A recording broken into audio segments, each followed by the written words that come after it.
Hallelujah. प्रभु का धन्यवाद, प्रभु की स्तुति हो। आइए हम प्रभु की आराधना करेंगे और आराधना करने से पहले एक छोटी प्रार्थना करते हैं। महान और जीवित परमेश्वर आपका धन्यवाद, राजाओं के राजा, प्रभुओं के प्रभु, सर्वशक्तिमान परमेश्वर आपका धन्यवाद। प्रभु इस समय आपने हम सबको सौभाग्य दिया कि हम आपके चरणों में बैठ सके और आपकी वाणी, अद्भुत वाणी, स्वर्गीय वाणी सुनने पाए। प्रभु हम सबके आत्मिक कानों को खोल दे प्रभु। हालेलुया। जो भी रुकावट की बातें हैं यीशु नासरी के नाम से डांटता हूं, दूर हो जाएं प्रभु। हालेलुया। प्रभु जो ये अविनाशी बीज है और एक के आत्माओं में उतर जाए प्यारे पिता। हालेलुया। पवित्र आत्मा जी आप हमारे शिक्षक हैं प्रभु, आप हमें सिखाएं। धन्यवाद। प्रार्थना प्रभु यीशु के नाम से मांगते हैं, आमीन। हालेलुया।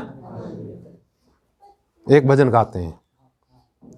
लहू जो बहता गया, पापों को धोता गया, उसके बलि से तेरा और मेरा जीवन बचाया गया। लहू जो बहता गया, पापों को धोता गया, उसके बलि से तेरा और मेरा जीवन बचाया गया। लहू जो बहता, पाप हमारे थे हम भी पापी, मौत सही उसने बनकर के शाफी। पाप हमारे थे हम भी पापी, मौत सही उसने बनकर के शाफी। मौत सही उसने बनकर के शाफी। घोड़े वो खाता गया, पापों को धोता गया, उसके बलि से तेरा और मेरा जीवन बचाया गया। लहू जो बहता गया। हालेलुया। लहू जो बहता गया, पापों को धोता गया। प्रियो, आपके लिए, मेरे लिए प्रभु यीशु मसीह ने अपने लहू की एक एक बूंद बहाई। इसका हमें एहसास कब होगा? जब तक, मैं तो ऐसा कहता हूं, जब तक हम उस परिस्थिति में ना चले जाएं या उस परिस्थिति का अनुभव ना कर लें जो परिस्थिति का अनुभव प्रभु जी ने किया। उससे पहले हमें ऐसा लगता है कि सब कुछ बहुत ही अच्छा, बहुत बढ़िया, बहुत अच्छा। कहीं से कोई विरोध की आवाज उठी तो होश गायब। फिर क्या हो गया? फिर होश गायब। गीत सुनते हैं, भजन गाते हैं कि लहू जो बहता गया, बहुत सारी बातें हैं ना। प्रभु जी के बलिदान के विषय में हम जब सुनते हैं तो प्रभु का हम धन्यवाद करते हैं कि सजा हमें होनी चाहिए थी, लेकिन सजा प्रभु जी ने उठाई। अब वो सजा हमें उठाने की आवश्यकता नहीं है जो प्रभु जी ने उठाई। लेकिन हम जब प्रभु के वचन में देखते हैं, जो पूर्व युग के संत लोग थे, जो प्रभु के दास और दासी थे, वो कष्टों में से पार होके ही प्रभु के पास पहुंचे हैं। ये इस बात की तस्दीक जो है ना, प्रभु का वचन करता है। लेकिन हम उस बात को समझते नहीं हैं। हम क्या सोचते हैं कि जब हम प्रभु में चलेंगे ना, क्योंकि कई सारे सेवकों ने क्या करा, सही से उपदेश नहीं दिया, वचन से सही से नहीं सिखाया। उन्होंने लोगों को आकर्षित करने के लिए लुभावने वाली बातों को उसमें जोड़ दिया, जिससे सिर्फ लोग आकर्षित हों, लोगों को ऐसा ना लगे ना भाई इसमें तो बड़ा दिक्कत हो सकती है। ऐसा संदेश लोगों ने नहीं दिया जो सही संदेश है। जब मैं विश्वास किया, मैं आपको बताता हूं, जब मैंने विश्वास किया तो मेरे घर में बड़ा क्लेश हुआ, बड़ा दुख हुआ। आखिर इतने शॉर्ट में बताऊं कि मुझे अपना घर छोड़ के भागना पड़ा। समझ में आया आपके? मुझे अपना घर छोड़ के, लेकिन विश्वास से नहीं हटा मैं। यही मेरा घर है नजदीक, क्योंकि विश्वास परमेश्वर ने डाला ना। मजबूत विश्वास कौन करता है? परमेश्वर करता है। जो लोग भी यीशु मसीह के पीछे चलते हैं और अपनी जान की परवाह करते हैं, समझ लो उनका नुकसान है। वचन कहता है जो अपने प्राण को बचाएगा वो उसे खोएगा, और जो प्राण खो दिया जिसने, बचाया। एक आदमी ने बोल ही दिया भाई मैं तो मरा हुआ हूं पहले उसको क्या मारोगे? मार दोगे उसे? आदमी के होश गायब हो जाएंगे इसी बात को सुनते। भाई अच्छा ठीक है, मैं तुझे मारने के लिए आया, मार दे भाई, मैं तो पहले ही मर गया था। जिस टाइम यीशु मसीह के ऊपर विश्वास किया उसी टाइम मैं मर गया। कोई मार देगा उसे? शरीर को ही मार सकता है ना। कौन सी ताकत है, कौन सी शक्ति है जो आपके आत्मा को मार सकती है? परमेश्वर के अलावा कोई है? और उसी परमेश्वर पे आपने भरोसा किया, विश्वास किया। शैतान ने ऐसा सोचा कि यीशु मसीह जो क्रूस पे चढ़ गया ना, उसके प्राण निकल गए, खत्म, और बस मर गया, काम खत्म। लेकिन वो तो तीसरे दिन जी उठा। तीसरे दिन यीशु मसीह क्या हो गया? तो वो मौत आपका क्या कर लेगी? जिसके ऊपर यीशु मसीह ने जय प्राप्त करी, कर लेगी? कुछ नहीं कर सकती। तो ये बात आपने समझना है, अपने जीवन के बारे में समझना है, दुनिया के हालात के बारे में समझना है। दुनिया में हाहाकार है। दुनिया में जो यीशु मसीह के ऊपर विश्वास करते हैं, लोग क्या करते हैं उन्हें? अभी आपने वचन पढ़ा था ना, एक बहन जी ने आपने पढ़ा था वो यूहन्ना का सुसमाचार, हाँ 15 अध्याय है, निकाल लीजिएगा जरा, और उसका आप पढ़िएगा 18 और 19। जो हम पढ़ते हैं थोड़ा मनन करते हुए पढ़ेंगे तो बहुत बढ़िया रहेगा, आपको मजबूती मिलेगी, हिम्मत मिलेगी। ठीक, यहां वचन में ऐसा लिखा है, सुनिए ध्यान से। यदि संसार तुमसे बैर रखता है तो तुम जानते हो कि उसने तुमसे पहले मुझसे बैर रखा। हालेलुया। ये दिमाग में आई, समझ में आई बात? आप सोचो कि ना मैं ऐसा काम करूं कि संसार मेरे साथ बैर ही ना करे, तो सबसे पहले यीशु मसीह को छोड़ दो, फिर संसार कोई बैर नहीं करेगा, करने का ही नहीं। कई लोग ऐसे हैं ना, फैक्ट्रियों में काम करते हैं, बताता हूं मैं आपको, कई लोग फैक्ट्रियों में काम करते हैं विश्वासी। एक तो वो लोग विश्वासी हैं जो लोग बिल्कुल संसार के साथ मिलकर चलते हैं, और एक वो लोग हैं जो प्रभु के वचन के अनुसार चलते हैं। तो जो लोग प्रभु पर विश्वास ही नहीं करते ना, और जो वचन के अनुसार चलते हैं, उनको ऐसा कहते हैं वो लोग जो विश्वास नहीं करते प्रभु के वचन पर, कि देखा ये भी तो जाता है ना प्रार्थना में, तू ही अलग जाने लगा ये तो सारे काम करता है हमारे साथ, तू बिल्कुल ही अलग लाइन पे चलता है। हो गया ना उसका विरोध। किसके कारण है? गलत काम करने के कारण। चोरी करी, उल्टा काम करा। एक व्यक्ति जब इस वचन को समझ लेगा ना, उसका विवेक उसके अंदर हर एक शक, हर एक भय को दूर कर देगा, क्योंकि वो सच्चाई पे चल रहा है। हालेलुया। अगर गड़बड़ चलते हुए आपकी तारीफ होती है, आपकी वाहवाही होती है, प्रशंसा होती है ना, आपका विवेक आपको चैन से रहने नहीं देने का। बता दूं मैं आपको, रहने देगा वो? ऊपर ऊपर तो आप तारीफ लेते जाओगे, तारीफ हाँ भाई बहुत बढ़िया, लेकिन जब सोओगे आप तो सोने नहीं देगा वो, कि तू है तो है कुछ और, तू कर तो कुछ और रहा। वो सोने नहीं देने का आपको बिल्कुल। तो इसलिए जो प्रभु के लोग हैं, आप लोग इस बात को समझिएगा कि जब हम सच्चाई पर चलेंगे, खराई पर चलेंगे, तो क्या होगा। यहां पर उदाहरण दिया सबसे पहले, प्रभु जी ने बोला ना, यदि संसार तुमसे बैर रखता है तो तुम जानते हो कि उसने तुमसे पहले मुझसे बैर रखा। आके रोकने लग जाए इसको, सरोज को, कहां जा रही, धर्म बदल लिया तने, जाकर देखिए तने काटेंगे, फिर क्या होगा बस ये पास्टर जी ठंड लग रही है अपनी या पता नहीं क्या, जाने खुदा जाने आपका क्या फैसला होगा, मैं नहीं जानता। ये भी हो सकता है कि भाई जो मर्जी करो, मैं तो जाऊंगी। मैं सोचता हूं जब तक ऐसे हालात ना आए व्यक्ति मजबूत भी नहीं होता मैं बता दूं आपको, समझ रहे आप? जब तक ऐसे हालात ना आए ना, प्रभु के वचन को और संगति को बिल्कुल हल्के से लेते हैं। कभी कभी देखना यूट्यूब पे चाइना में कैसे विश्वासी लोग विश्वास में बढ़ रहे हैं। उनको आज़ादी नहीं है जैसे हमारे पास आज़ादी है। हमारा जो हिंदुस्तान के अंदर है ना, बहुत अच्छा सिस्टम है, बहुत बढ़िया, खूब आज़ादी है, हर एक व्यक्ति को आज़ादी है। वो लोग हैं जो लोग क्या कहते नहीं समझते, जो लोग सोचते हैं ज़बरदस्ती कुछ होता है। ज़बरदस्ती कोई कुछ करा लेगा? कोई किसी को कुछ, एक छोटे से बच्चे को नहीं करा सकते ज़बरदस्ती कुछ। हम बड़े आदमी को क्या कुछ करा सकते हैं? ना वो करा सकते। मारपीट के सोचते हैं पीछे हटा लेंगे, है? मारपीट के हट जाएगा कोई पीछे? कोई नहीं हट सकता। मैं कहूँ मैंने अपना घर छोड़ दिया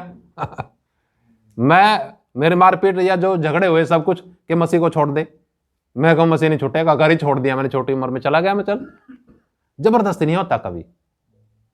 जबरदस्ती, शैतान की बहुत सी चालें होती हैं। शैतान की चालें कितनी हैं? बेतहाशा। सिर्फ उसका टारगेट एक है, मकसद एक है कि आप ना संगति में जाओ, ना आप वचन पढ़ो, जाओ तो कभी कभी जाओ। कई लोग मजबूत रहते ना, विरोध का पूरा सामना करने के लिए तैयार हैं, आज जो मर्जी आ जाओ हम तो तैयार हैं भाई।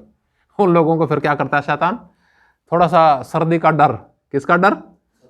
अरे चल अगले बार चले जाएंगे ठीक, एक संगति छोड़ दी, फिर दूसरी अपने आप छूट जाएगी, अपने आप ही नहीं मन करने का। इतनी बेतहाशा शैतान की युक्तियां हैं, लेकिन उसका टारगेट बता रहा हूं मैं है क्या। मकसद समझ लो, फिर आप समझ जाओगे। उसका मकसद है आप बिल्कुल प्रार्थना से हट जाओ और धीरे धीरे हटोगे। एक साथ तो नहीं हट सकते, धीरे धीरे हटोगे। जैसे दिमक नहीं लग जाती, एकदम से गिरा देगी पेड़ को, है? रोज उसे धीरे धीरे खाएगी, रोज उसे, एक दिन खोखला हो जाएगा वो, और क्या होगा? गिर जाएगा। तो शैतान का कार्य यही है, किसी को विरोध के द्वारा, किसी को क्या कहते हैं, बुरी लालसाओं के द्वारा, बुरी आदतों के द्वारा, वासनाओं के द्वारा धीरे धीरे उसको ठंडा कर देना है बस। ठीक, जब चूल्हा ठंडा हो जाएगा ना, चूल्हा कहते हैं उसके ऊपर पक्षी भी बैठ जाते हैं ना, उसके ऊपर गंध भी करेंगे, पक्षी भी करेंगे ना सब। लेकिन जब चूल्हा हो गरम, कोई पक्षी बैठेगा? ना भाई, दूर ही सही। पक्षी किसको दिखाते हैं? वचन के अनुसार शैतान की शक्तियों को दिखाते हैं। ठीक है, उसको घोंसला नहीं बढ़ाने देना विचारों के जरिए से, उसका सामना करना है प्रभु की सामर्थ्य प्राप्त करके। यहाँ प्रभु जी स्पष्ट बता रहे हैं कि अगर संसार तुमसे बैर करता है तो क्या करना है। ठीक है, हम जैसे प्रार्थना करते हैं कर दी हमने प्रार्थना, वो तो प्रभु की मर्जी रहती है ना। जितना जीवन आदमी को परमेश्वर ने दिया उतना तो जिएगा, उससे ज़्यादा जिएगा क्या? जी नहीं सकता। चाहे आप करोड़ों रुपया लगा लो, चाहे आप दिन रात वो कर लो, जो मर्जी करो, तो जो मर्जी करो, ठीक है। लेकिन क्या है कि उतना ही जिएगा जितनी मालिक ने जिंदगी दी है। लेकिन हमने तो उसे कभी कोई वायदा नहीं करा कि वो अभी एकदम से बिल्कुल खड़ा होकर भाग लेगा। ये प्रार्थना कर दी, प्रभु की मर्जी। बहुत एकदम से तगड़ा झगड़ा होना था वहां, उधर बहुत ज़्यादा मार पिटाई होनी थी।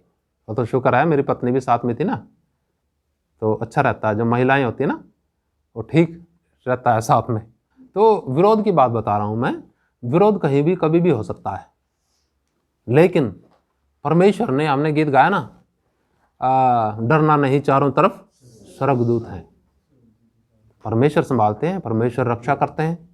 कितने साल हो गए मुझे सेवा में, माहौल ऐसे आए बहुत सारे, मैं सुना सकता हूं अपने अनुभव, लेकिन परमेश्वर ने संभाला है।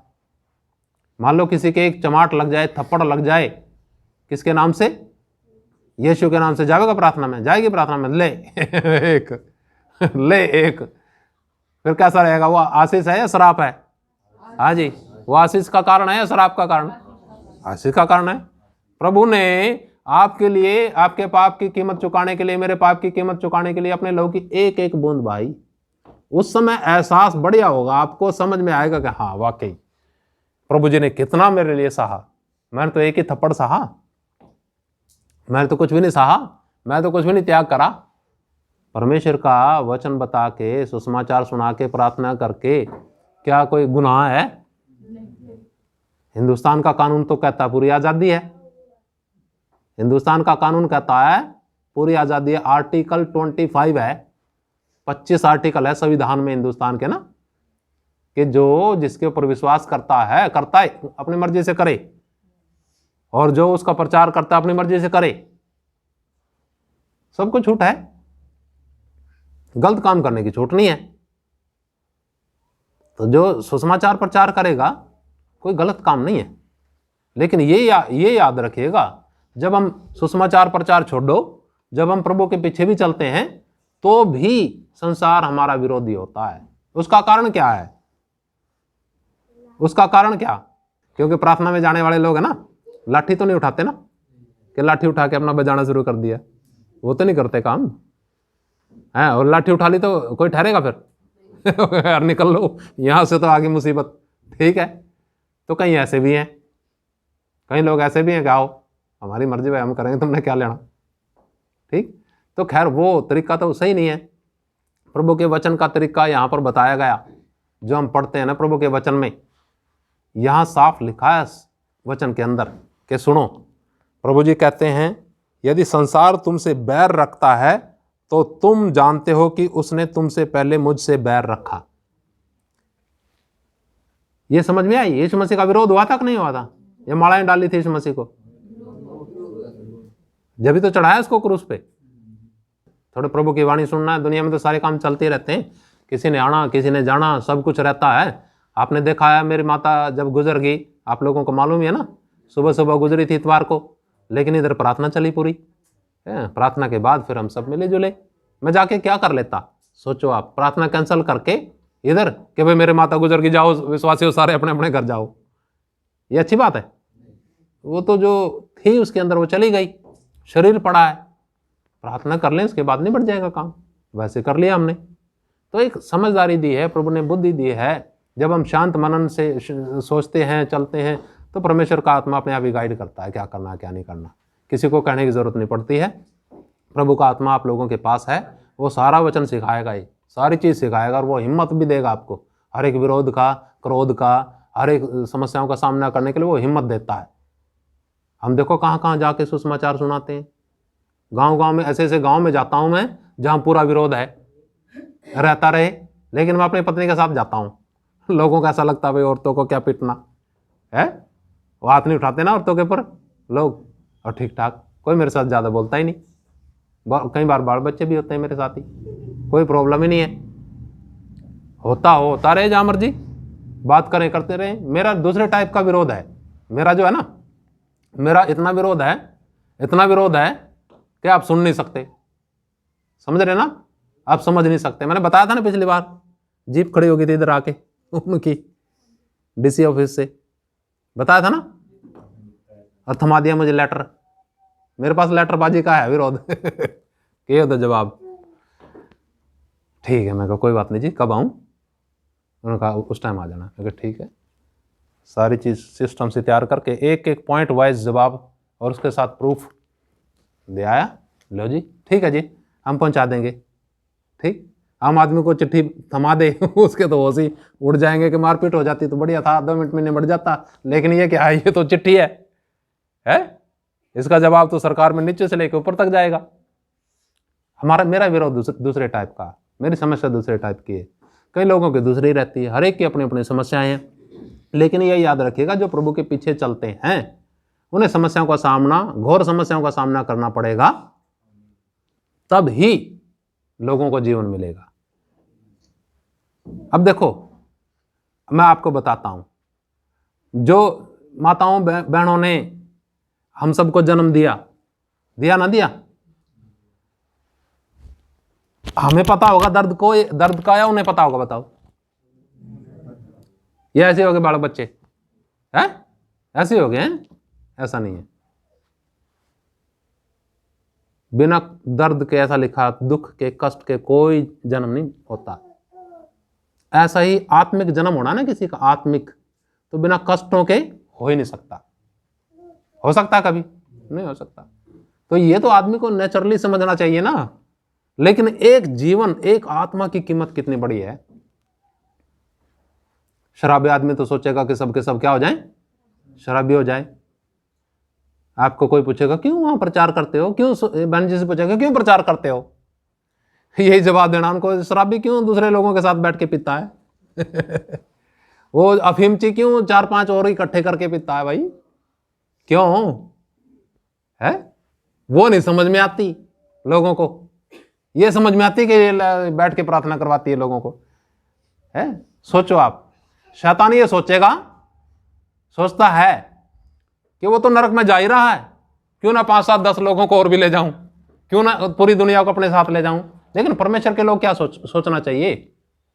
ये गलत है क्या कि मान लो मैं स्वर्ग में जा रहा हूं, दूसरे भी स्वर्ग में चले जाए? गलत बात है ये तो होना ही चाहिए।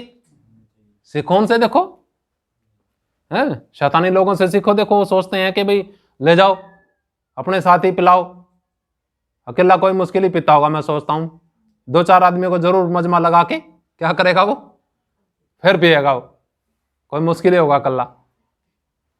तो ऐसे हम जब लोग हैं, हम लोग प्रभु का सुसमाचार सुनाते हैं तो विरोध होता है। होने दो, क्योंकि किसका विरोध हुआ? प्रभु का विरोध हुआ। फिर आगे देखो क्या लिखा इसमें वचन में 19 में, यदि तुम संसार के होते तो संसार अपनों से प्रेम रखता। अब समझिएगा इस वचन में, अगर संसार के होते तो संसार क्या करता आपसे? फिर इस बहन जी को ऐसे कहते हैं कि बहुत बढ़िया करती है बहन जी, तू है बहुत बढ़िया। लेकिन अभी तो नहीं कहते ऐसा, अभी तो पूरे ताक में है पूरे कि कभी वहां से जाना छोड़ दे बस है। हाँ, सबके विषय में, उसके विषय में ज्यादा सोचते हैं जो एक्टिव है ना, जो जैसा वचन में लिखा ना वैसा करता है ना, उसका ज्यादा विरोध होता है। शैतान को इस बात से कोई परवाह नहीं है, इस बात से कोई फिक्र नहीं है कि आप इधर प्रार्थना में आए हो। सोच लेना, आप समझ लेना, जहां आप एक्टिव होना शुरू हुए वहां उसके कान खड़े होंगे। एक्टिव होने का मतलब आप शैतान के हाथ से छुड़ा रहे ना लोगों को वो छुड़ाने देगा आसानी से, वो लोगों को विरोध में कर देगा, अपने लोगों को कर देगा, कुछ भी करेगा वो, समझ रहे आप। लेकिन प्रार्थना में आओ, चले जाओ, कोई मुश्किल ही कहेगा आपको कुछ। कई लोग होंगे इधर, कई लोग ऐसा सोच रहे हैं पास्टर जी कह क्या रहा, आज तक तो हमने ऐसा कोई समस्या नहीं झेली, आज तक तो हमारा कोई ऐसा विरोध होया नहीं। भाई क्यों नहीं होया पता? क्योंकि आप निष्क्रिय हो, आप सक्रिय नहीं, आप वचन के अनुसार नहीं चल रहे, समझे। जिस दिन वचन के अनुसार चलना शुरू हुए क्या होगा? जहां आज्ञाकारी हुआ वहीं विरोध हुआ, लेकिन विरोध के बाद लोगों की आत्मा भी तो बचती हैं, लोगों का जीवन बचता है। वैसे नहीं हो सकता कार्य, ठीक, वैसे कार्य नहीं हो सकता। तो यहां लिखा है लोग विरोध क्यों करते हैं? यहां साफ लिखा वचन के अंदर, यदि तुम संसार के होते तो संसार तुमसे क्या करता? प्रेम करता। फिर आगे लिखा वचन के अंदर, परंतु इस कारण कि तुम संसार के नहीं वरन मैंने तुम्हें संसार में से चुन लिया। हालेलुया, कितनी बड़ी बात लिखी ना यहां, प्रभु जी कह रहे हैं ना, मैंने तुम्हें संसार में से चुन लिया। फिर आगे क्या लिखा देखो, इसमें लिखा इसीलिए संसार तुमसे बैर रखता है। सवाल भी इधर ही है, जवाब भी इधर ही है। सवाल क्या है? यह है कि संसार क्यों विरोध करता है हमारा, क्यों विरोध करता है? ये क्या नाम इसका, सरोज? परमेश्वर ने चुन रखा ना। कोई चुनता है किसी को, किसके लिए? मैंने ही चुना, किसके लिए? इसमें क्या हलवा डालूंगा है? ठीक है, पानी के लिए आइए, ठीक, ये चुन लिया भाई, जाके चुना ना मैंने दुकान पे, भाई ये चश्मा दे मुझे, है किसके लिए है? अरे ये काम ही ना दे तो फिर किस काम का, पर बेकार है। तो चुनने का मतलब ये है, समझ लेना, सिर्फ दिमागी बात ना समझना कि हाँ हम तो चुने हुए, पर क्या काम आए उसके, क्या काम आए? मान लो आप में से कोई ढोलक जानता है बढ़िया, और बैठा हो बस यहाँ, ढोलक वहां पड़ी ढोलक कहाँ पड़ी है? वहां पड़ी, उसका ज्ञान बेकार है, जीरो है। किस काम का वो ज्ञान? सिर्फ यही कहने के लिए हाँ हाँ आती है मुझे भाई मुझे ढोलक आती है भाई, पर बजाए तो है नहीं, बजाते तो नहीं है। तो मसीह के चुने हुए, मसीह के मकसद भी दे रखा उसने, लेकिन लगे हो तो और कहीं में। किसके लिए लगे हुए हो? अपने ऐश आराम के लिए। हिसाब किताब ले लेगा आपसे उन लोगों का जिन लोगों के बीच में आप हो और कभी सुनाते नहीं या ठोकर खिलाते उन लोगों को। वो हिसाब किताब आप ले लेगा, आ जा इधर, मैंने तो जान दी और तूने ठोकर खिलाई, अब सजा पा, फिर अब पा फिर सजा। प्रभु का जो कार्य है वो एक अद्भुत कार्य है। एक तरफ जहां हमारे लिए आशीष है वहां हमारे लिए आज्ञा है। आशीष से पहले आज्ञा। समझ में आ गया आपके? इधर ऐसा नहीं होता कि ले जाओ सारे आशीष पा ली ठीक है चले गए। लेकिन वचन को अगर जब गहराई से समझोगे तो यही बात है, बस दो बात बताई ना मैंने। आशीष चाहिए ना तो आज्ञा। जैसे हमने पढ़ा था भजन संहिता में कि उसका भय है ना, भय के बाद ही तो है ना। हर चीज में यही चीज मिलेगी आपको, अध्ययन करना वचन का, यही बात मिलेगी आपको। ऐसा कुछ नहीं है, फ्री में कुछ नहीं, याद रखना। फ्री में सिर्फ एक ही चीज है, वो है उद्धार, मुक्ति, जो यीशु मसीह ने दी। उसके लिए हमने कुछ नहीं किया, बाकी सारी चीज की कीमत चुकानी है। प्रार्थना में आओगे आपको रजाई एक तरफ फेंकनी पड़ेगी, नहीं फेंकनी पड़ेगी, जल्दी जल्दी तैयार होना है, वचन भी पढ़ना है, दूसरों को भी सुनाना है, सब की कीमत चुकानी है। जो ये बात को समझ लिया वो प्रभु में आगे बढ़ेगा। लेकिन वो समझेगा कौन? ये उदाहरण आज हम पढ़ क्यों रहे हैं? इसलिए ताकि आप समझ लो आपका जीवन क्या है।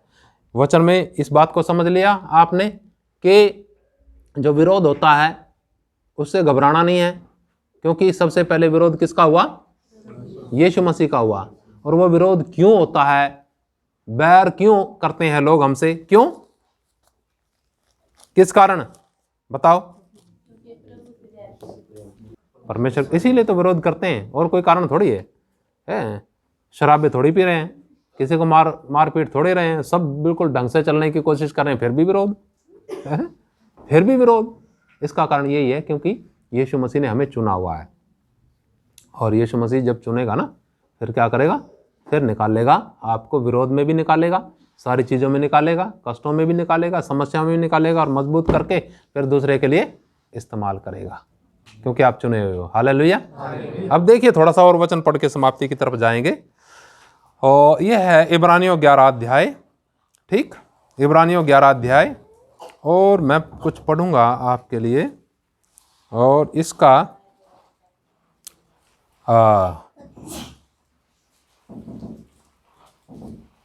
35 वचन से सुनिएगा ध्यान से। जो पहली सदी के विश्वासी लोग थे, जो पहली सदी के विश्वासी लोग थे, उनका इधर जिक्र है। आज भी चीन के अंदर जो विश्वासी लोग हैं ना, बहुत कष्टों का सामना झेल रहे हैं। वो लोग गुप्त चुप रह करके प्रार्थनाएं करते हैं। वो लोग ऐसी जगह जहां किसी को पता नहीं, लेकिन वो दुआ प्रार्थना करते हैं। और इतने विश्वासी हैं वहां, बताऊं, हिंदुस्तान में इतने है ही नहीं जितने चीन के अंदर विश्वासी हैं। क्योंकि उन्हें पता ना वचन का। उनके पास पूरी बाइबल भी नहीं है। जिसके पास बाइबल मिल गई गया जेल के अंदर क्योंकि जैसा इंडिया के अंदर वो है ना, सेकुलर कंट्री है ना, वो सेकुलर कंट्री नहीं है। वो कंट्री, उसमें वो है कम्युनिज्म है। और उनका विचार होता है ना, हर एक कंट्री का अलग अलग सिस्टम होता है। अरब कंट्री में प्रचार नहीं कर सकते, चाइना में नहीं हो सकता ये, लेकिन इंडिया में बहुत बढ़िया है। ये बढ़िया होने के कारण ही धीरे चल रहा है। जिस दिन अपना हो गया सताव, उसी दिन दिमाग ठिकाने आएगा, और जो सुनाया जाएगा वो एकदम से दिमाग में बैठेगा, और करेंगे भी। फिर लोग सिर्फ सुनेंगे नहीं, करेंगे भी। तो यहां देखो क्या लिखा वचन के अंदर 35 वचन में, 11 का 35 वचन। स्त्रियों ने अपने मरे हुओं को फिर जीवित पाया, कितने तो मार खाते खाते मर गए और छुटकारा ना चाहा, इसलिए कि उत्तम पुनरुत्थान के भागी हों। कितने लोग लिखा मार खाते खाते क्या हो गए? मर गए। विश्वासी लोग, विश्वासी लोगों को पशुओं के आगे डाला गया, शेरों के आगे डाला गया, आग में जिंदा फेंका गया, उनकी चमड़ी उधेड़ी गई, उनको गर्म तेल के अंदर डाला गया, लेकिन उन्होंने कभी भी यीशु का इनकार नहीं किया। हालेलुया। क्योंकि उन्हें पता था अगर इनकार कर दिया यीशु का, यहां भले ही बच जाएं, लेकिन जब दुनिया छोड़ के जाएंगे तो नरक में जाएंगे। इसलिए उन्होंने इनकार नहीं किया। ये लिखा वचन के अंदर। फिर आगे देखो क्या लिखा वचन में। कई एक ठट्ठों में उड़ाए गए, मजाक उड़ाया गया। आज भी मजाक उड़ाया जाता है ना, यही मिला नाम, और नहीं नाम था, है बेकार है, मैं तो ये है वो है, आपको पूरा वो कर देंगे। शुरू से रहा ये चीज। कई लोग ठट्ठों में उड़ाए जाने और कोड़े खाने वरन बांधे जाने और कैद में पड़ने के द्वारा परखे गए। ये सारी चीज किस लिए होती है? याद रखना। क्या परखना? क्या अच्छा बड़ा हालेलुया जय करता था, अब क्या है? अब क्या है? अब दिखा हालेलुया जय के बोल के, है तेरे सामने तलवार है, बोल, गया ऊपर। ये परखे जाने से, विश्वास परखता है प्रभु, बिना परखे किसी को इस्तेमाल करेगा ही नहीं। जब जाते हैं ना, मैं अक्सर उदाहरण देता हूं, जब बाजार में कोई घड़ा खरीदने जाता है ना, घड़ा क्या करती हैं औरतें, ये आदमी जो भी लेगा पहले ऐसे करेंगे, क्यों? ऐसे ठाया लिया अपने घर आके देखा यार इसमें तो पानी टपक रहा है, ऐसे नहीं।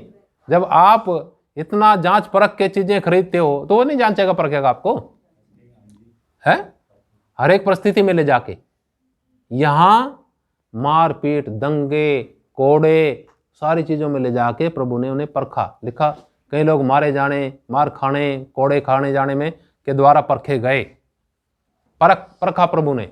फिर देखो आगे क्या लिखा वचन में, आगे लिखा है पथराव किए गए, आरे से चीरे गए।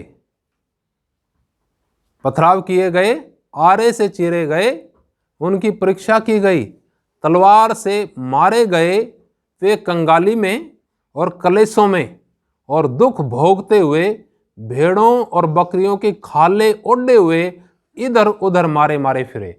हालेलुया। सुना कभी ऐसा आपने? यीशु मसीह के ऊपर विश्वास करने वालों का यह हाल हुआ? सुना कभी? ये तो सुना होगा जरूर। सिखों में किस प्रकार से उनके कितने लोग चिनवा दिए गए थे दीवार में, है जी?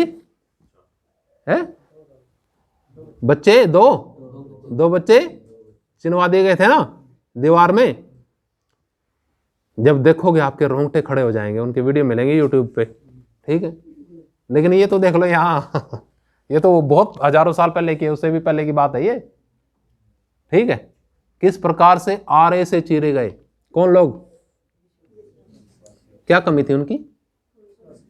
है गलती थी कुछ ना कुछ। आप समझो हमारा बैकग्राउंड क्या है। जिन व्यक्तियों ने समझ लिया ना, उनको कोई आंधी, कोई तूफान हिला नहीं सकता, क्योंकि आपकी नींव किसके ऊपर डल रही है? प्रभु के वचन पे डल रही है। हालेलुया। आरे से चीरे गए। हैरानी की बात है, आज किसी को कोई कुछ कह दे, कैसा लगेगा? बाइबल भी छिपा के चलेगा आदमी कैसे भाई? कोई बाइबल भी देख ना ले, वाह बढ़िया, वो तो देख रहा है ना वो नहीं देख रहा, अच्छा विश्वासी बहुत बढ़िया है, वो देख रहा है सब। मैंने अपना उदाहरण बताया ना आपको, जिंदा उदाहरण आपके सामने हो। घर बार छोड़ के निकल गया, मैं छोड़ दो परे, ऐसा घर बार जो मर्जी है, कहां कहां गली गली में, पार्कों में मैं घूमा, किताबें लेके बांटता फिरा मैं। क्यों? क्योंकि मुझे पता था ये सच है।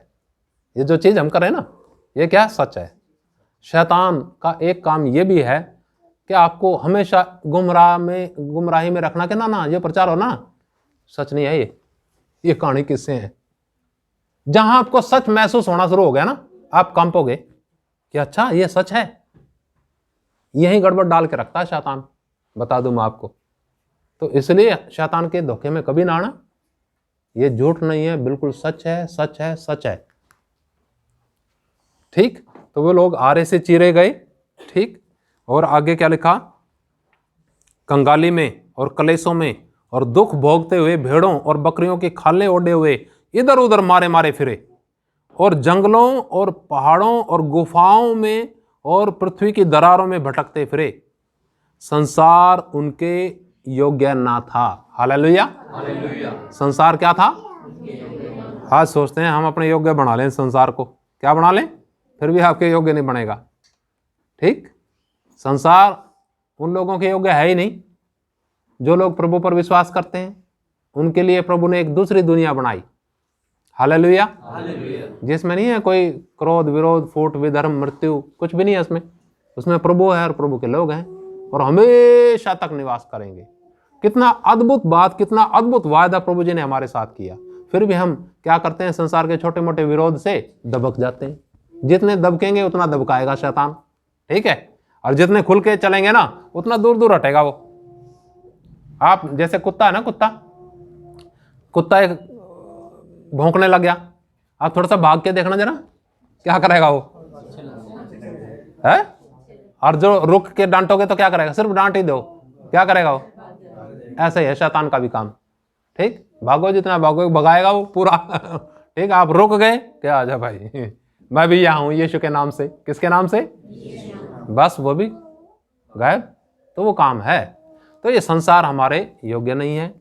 ये थोड़ा सा ही पढ़ा मैंने, आप पढ़िएगा घर जाके प्रार्थना के साथ। हर बार ये जरूर नोट कर लेना कि आपको घर के लिए कुछ काम मिलता है। योना की किताब मिली थी, बोला था शायद मैंने, है ना।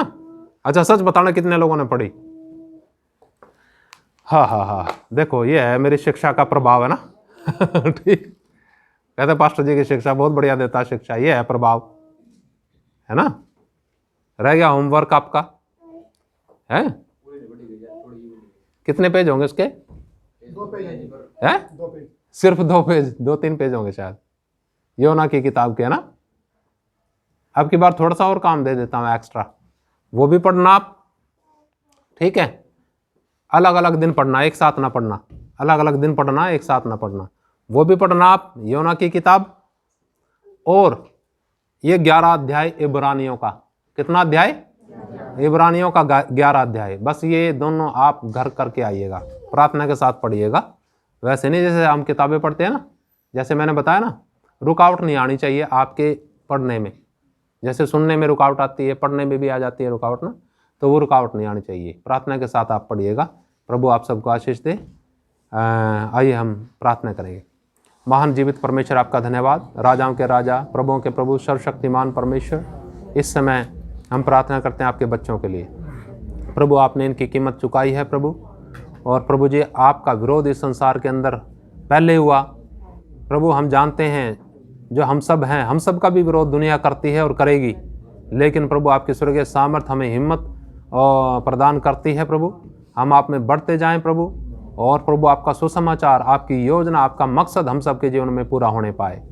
ये पूरी दुनिया के लिए मैं दुआ करता हूँ प्रभु। आपके लोग हैं जो सताए जा रहे हैं, दुखी हैं, परेशान हैं, निराश हैं, हताश हैं, अनेकों प्रकार की समस्याओं के जरिए से, विरोध के जरिए से प्रभु आप उनके साथ हों, उनकी भी सहायता करें, मदद करें प्रभु। धन्यवाद प्रार्थना सुनने के लिए। प्रार्थना प्रभु यीशु मसीह के नाम से मांगते हैं, आमीन। हालेलुया। जय मसीह की। मारनाथा।